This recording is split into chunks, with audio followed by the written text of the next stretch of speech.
कितीतरी हिंदू समाजाचे ग्रंथ सापडतील. म्हणजे प्रत्येक विहारामध्ये, मस्जिदमध्ये, मंदिरामध्ये सुद्धा ग्रंथालय आहेत, पण ते त्या धर्माच्या व्यवस्थेचे ग्रंथ. मला कधी पडायचं खूप राग येतो की हे ग्रंथात असते तर चातुर्वर्णी आम्हाला कळलंच नसतं. पडाल सर, जर ग्रंथ नसते, मनुस्मृती नसती, तो ग्रंथ बाबासाहेब पुढे आला नसता किंवा लोकांपुढे आला नसता, तर मला चातुर्वर्णच कळलं नसतं. कधी कधी मी शुक्रिया बी समजतो, कधी कधी मला आनंद होतो, बाबा बरोबर ग्रंथ परंपरा आहे म्हणून कधी चातुर्वर्णी समजलं. आणि आम्ही खाली आहोत आणि आम्ही खाली असलेले लोक वापर होऊ शकतात ही ग्रंथालयाची कमाल आहे. आणि म्हणून पुस्तकं वाचा.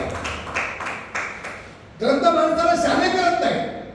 आजकालचे विद्यार्थी अभ्यास करतात ते मुखवागत आहे, पाठांतर आहे, परीक्षा त्यांनी विसरून गेलो. पण खरी व्याख्या समजून घेत असताना, ग्रंथालयाची व्याख्या समजून घेत असताना, पुस्तकाची व्याख्या समजून घेत असताना, ज्ञानाची व्याख्या समजून घेताना, शिक्षणाची व्याख्या समजून घेत असताना एक मतितार्थ काढता येतो की पुस्तक जे माणूस वाचतं, जे पचवतो, जे स्वीकारतो, तेच खरं शिक्षण, जे शिकल्यानंतर वाटेंतर प्रश्न पडले पाहिजे. बघा छानशी गोष्ट तुम्हाला सांग. एक ससा आणि कासवाची शर्यत लागली. माहिती सगळ्यांना. ससा पळतो, गवत खातो, गाजर खातो, झोपून जातो, कासव झोपून जातो. आणि मग काय सांगितलं, आळस करायचा नाही. शर्यत झाल्यानंतर आळस करायचा नाही, आपलं साहित्य काढायचं, शांत गतीने काय होतं, आपलं काम करायचं, पुढे येऊन झुकून जायचं. संपली कथा. एवढंच आपण ग्रंथालयात वाचलं. हे वाचलं म्हणजे संपलं का? तर माझ्यासारख्या वाचकाला प्रश्न पडला पाहिजे, कासव इतकं बारीक कासव दमून गेला, जिंकला, कासव का हरला? मग माझ्यासारख्याला प्रश्न पडला पाहिजे की कासवासोबत सशाला पुन्हा शिरत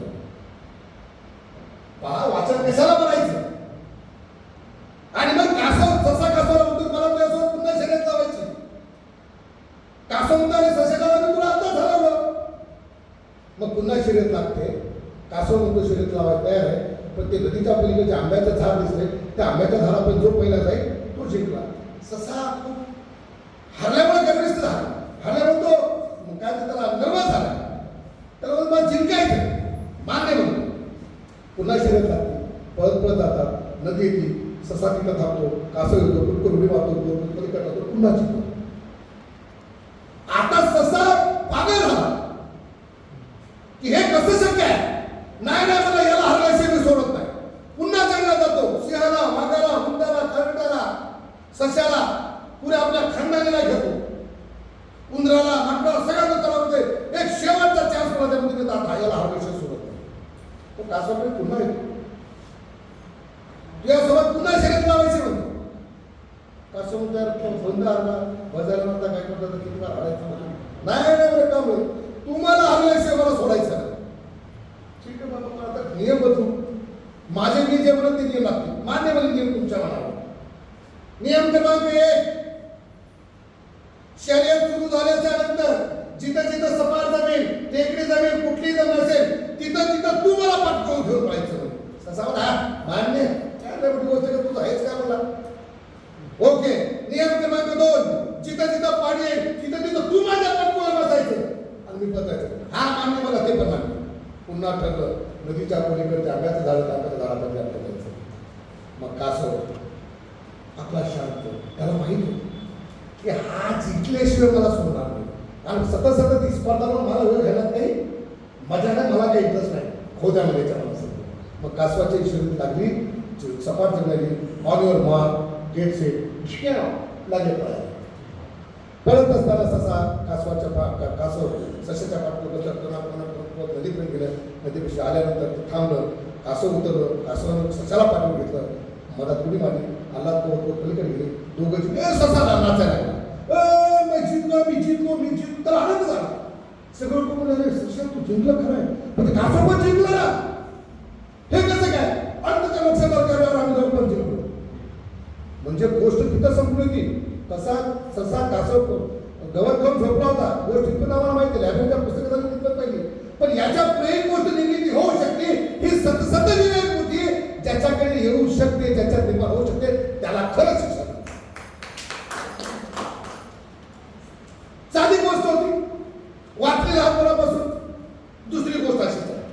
वाचनाची कमाल सांगतो. वाचन कशाला म्हणायचं?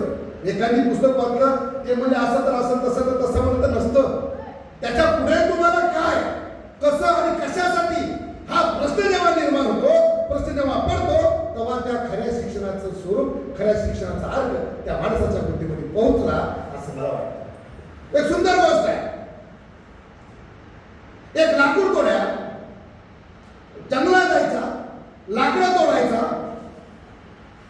पाणी प्याय जायचा, पाणी प्याय गेला, पुराण विहिरीत पडली, मधातून देवी आली, सोन्याची पुराण दाखवली, देवला नाही, मला माझी नाही, चांदीची नाही नाही माझी नाही, हिरा जवान नाही माझी नाही, देवी खुश. अरे काय इमानदार माणूस पटा, काय इमानदार आहे तुझ्या, अरे वा वा, आता मी खूप खुश आहे, मी प्रसन्न झाले आणि सगळ्या पुराण तुला दिले, खुश. तात्पर्य इमानदारीचे फळ असे मिळते. अरे का, मला का प्रश्न पडला पाहिजे? त्या जर देवीनं त्यावेळेस त्याला चांदी सोने हिवाळ्याची जर कुराड दिली नसती तर आज मला झाडाचं काही करायची गरज पडली नसती ना. तिनं मला काय सांगितलं, हे कुराड घेऊन झाड तोड, चांदीची कुराड घ्यायची पडणार, झाड तोडायचे. इमानदार आहेस तू, लाकूड तोडा इमानदार आहेस. ही सोन्याची कुराड घ्यायची झाड तोड. जर मला त्यावेळी देवीने सांगितलं असतं की कांबळे तू इमानदार आहेस, तू प्रामाणिक आहे आणि तुझ्या सगळ्या पुराणे माझ्याकडे, हा सोन्याचा अंडा घे आणि दुसरा काहीतरी व्यवसाय कर, इथले झाडं वाचले पाहिजे. अरे झाडं जर वाचले असते, झाडाचे जंगल संपले नसते, ते सिमेंटाचे जंगल उभं राहिले नसते. हा प्रश्न मला पडला पाहिजे आणि ह्याला म्हणतात शिक्षण. आणि या शिक्षणाची खरी तर जननी कोण असेल ते हे पुस्तक, आणि पुस्तकाचं घर जर कुठलं असेल तर ते हे ग्रंथालय. आणि म्हणून त्या ग्रंथालयाच्या ग्रंथपालाचा हा दिवस साजरा करत असताना मला अतिशय आनंद होतो. लोक ऐकतात, काही लोक खाली मान घालून शिवाय देतात, काही लोकांना वाईटही वाटतं, काही लोकांना खूप चांगलं वाटतं, काहीतरी नवीन ऐकायला भेटलं. माणसानं पुस्तक वाचत असताना, माणूस वाचत असताना दोन गोष्टीचं पत्ते पाळलं पाहिजे असं मला वाटतं. जे मी बोलतो ते सत्यच आहे यावर विश्वास नाही ठेवला पाहिजे. आणि ग्रंथाने ते सांगतो की हे पुस्तक मी वाचलं, याच्यात जे आहे ते सत्यच आहे का, हे जर मला पडताळायचं असेल तर दुसरं पुस्तक वाचावं लागेल. आणि त्याला म्हणतात ग्रंथ संदर्भ. जेवढेही या देशामध्ये प्राध्यापक, डॉक्टर, संशोधक, लघु संशोधक, संपादक, जेवढे या भूतलावर ज्ञानी लोक झाले, ती सगळेच्या सगळे त्या ग्रंथालयाची निर्मिती असतात. जर ग्रंथालय नसते तर माणूस शहाणा झाला नसला, कदाचित गायकवाड सर तो दीडशहाणा झाला असता. आणि दीडशहाणी माणसं हे या देशासाठी घातक असतात. हे तुम्ही दिल्लीकडे आणि मुंबईकडे बोलल्यानंतर लक्षात नाही म्हणत. पण ज्या व्यवस्थेत तुम्ही आम्ही काम करतो, आज खरं जर पाहिलं तर देशाच्या हेडक्वार्टर म्हणजे दिल्लीहून कमीत कमी एक शुभेच्छाचा मेसेज त्या 56 इंचीने पाठवायला पाहिजे होता कि मेरे भारत के भाई और बहनों, मैं आज तुम लोगों को ज्ञान देने वाले उस ग्रंथपाल को शुभकामनाएं देता हूं. म्हणायला पाहिजे, आमच्या भाऊनं तरी म्हणायला पाहिजे होतं. आमच्या भाऊच्याही लक्षात नाही, आमच्या भक्तांच्या पप्पाच्याही लक्षात नाही. ही गोष्ट खूप वेदनादायक आहे. म्हणजे ग्रंथपालावर शाळेतही दुर्लक्ष, महाविद्यालयातही दुर्लक्ष, राज्यातही दुर्लक्ष, केंद्रात. अरे त्यांना जे पुस्तक पाहिजे असतात ना, हे सगळे पुस्तक ग्रंथालय उपलब्ध होते, ते शासकीय ग्रंथालय काय असू नये. आणि म्हणून या देशामध्ये सातत्याने ज्या व्यक्तीवर दुर्लक्षित झालं, अशा दुर्लक्षित झालेल्या लोकांकडे लक्ष द्यावं म्हणून जे महान कार्य केले ते केले याचा रंगनाथ. आणि रंगनाथांच्या या कार्याला एक अभ्यास मी सलाम करतो. ग्रंथ दिनाच्या या निमित्तानं आपल्या सर्वांना शुभकामनाही देतो. ग्रंथाने माणूस शहाणा होतो. कोणी गोष्ट आठवून शेवटची गोष्ट सांगतो आणि थांबण्याचा प्रयत्न करतो. थांबत नाही असं बोललो नाही. त्यामुळे लगेच असं अरे बाबा संपला असं समजू नका. एक राजा असतो आणि त्या राजाचं ठरलं की आपण हे राज्य चालवतोय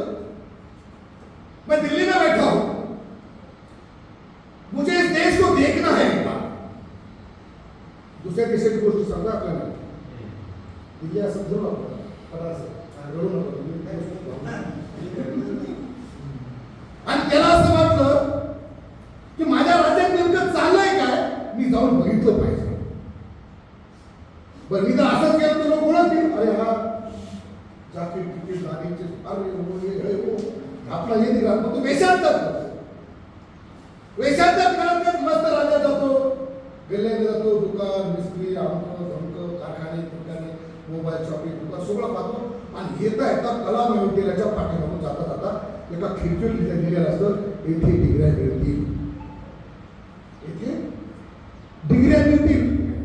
परेशान असं तुला डिग्री मिळते आपण राजे बहुत लोग कहते किसी डिग्री असली है नकली है नहीं आप एक तो डिग्री नहीं पता तो जातो डिग्री घ्यायला और काय काय डिग्री भेटतात तुम्ही कशी भेटली तो 4 काम देतो तो 10वीची 10,000 12वीची डिग्री 20,000 BAची डिग्री 30,000 आणि खाली डिग्री असतील तर या 3 डिग्र्या दिल्या तर PhDच्या डिग्रीसाठी सवलत मिळेल.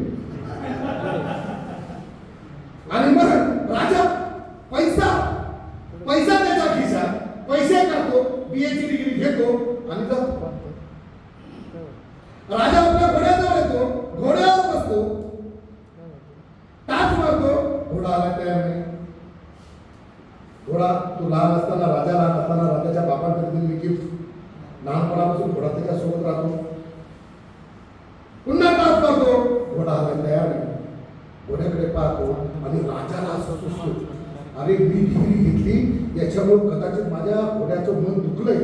मी लहानपणापासून तुझ्यासोबत राहतो तू जसा खातो तसं मी खालो हिंडो पिंडो सगळं आपलं सोबत आहे आणि तू काय ग्रॅज्युएट झालं मला तर डिग्री नाही असं त्याला त्या राजाला वाटलं की माझ्या घोड्याला कदाचित असं वाटत असेल. तो वापस गेला मला 10वीची डिग्री द्या 10वीची कुणासाठी पण घोड्याचं तुम्हाला साहेब माफ करा मला आम्ही घोड्याला डिग्री देत नाही. राजा परीक्षा भरल्या नाही साहेब मला माफ करा अरे 20,000 घे 30,000 घे 40,000 घे मला तर 30,000 तरी PhD तू 40,000 घे पण 10वीची डिग्री दे. साहेब मला माफ करा आम्ही घोड्याला डिग्री देत नाही आम्ही गाढवाला डिग्री देतो. म्हणून हे गाढवांना छान करायचे असते.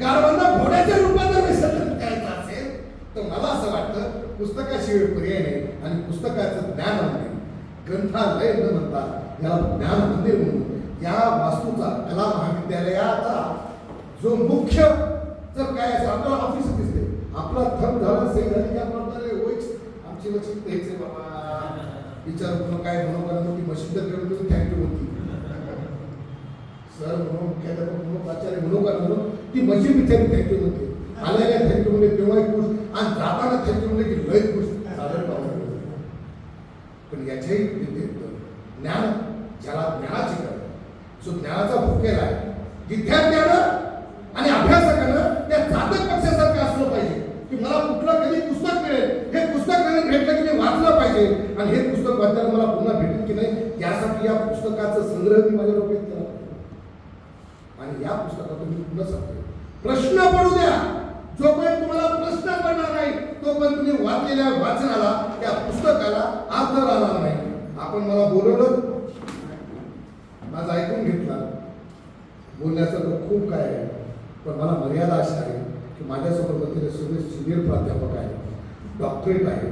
आता शहाण्याला म्हणजे शहाण्या माणसानं एका दीड शहाण्या माणसानं अर्ध शहाण्या माणसानं सांगायचं म्हणजे अवघड आहे. तर तसा मी प्रयत्न केला. हा प्रयत्न करत असताना जर तुमच्या भावना दुखवल्या असतात तुमचं मन दुखवलं असेल डॅडीच्या डिग्रीबद्दल काय बोललं असेल पप्पांच्या डिग्रीबद्दल काय बोललं असेल मन दुखवलं असेल तर खुशाल होतं त्यांनी काय तुमच्या बापाची माफी मागत नाही ते काय कांबळेंच्या रक्तात नाही म्हणून आमचा चंदन शिवे सांगतो कांबळेला मार मार मारला पण आमचा कांबळे रडलाच नाही नुसतं त्यामुळे मी काय रडणारा कांबळे नाही मी विचाराच्या माध्यमातून मी शब्दांच्या माध्यमातून माणसाला पेटून चुकलेला माणूस आहे माणसांना चुकीच्या माणसांना रडवणारा माणूस आहे चांगल्या माणसांना हसवणारा आहे चांगल्या माणसाच्या ज्ञानात भर टाकणारा कांबळे आहे. म्हणून मी काय तुमच्या बापाची माफी म्हणणार नाही. आपण मला बोलवलं माझा आदर सत्कार केला माझं म्हणणं ऐकून घेतला पचनी पचलं तरीही चांगलं नाही पचनी पचलं तरीही चांगलं एवढंच बोलतो या ठिकाणी थांबतो थांबण्याअगोदर फक्त मंदिरकडे पाहतो पण मुंडेंचा मला साथ अभिमान आहे.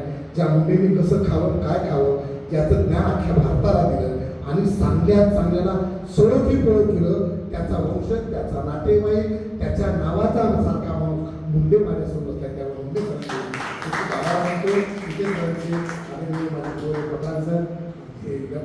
आपण सर्वजण आपण सर्वजण माझे गुरु आहात. आपलं प्रेम आपली माया लहान भाऊ म्हणून माझ्यावर सतत राहावी अशी अपेक्षा करतो आणि याच ठिकाणी थांबतो. जय हिंद, जय महाराष्ट्र.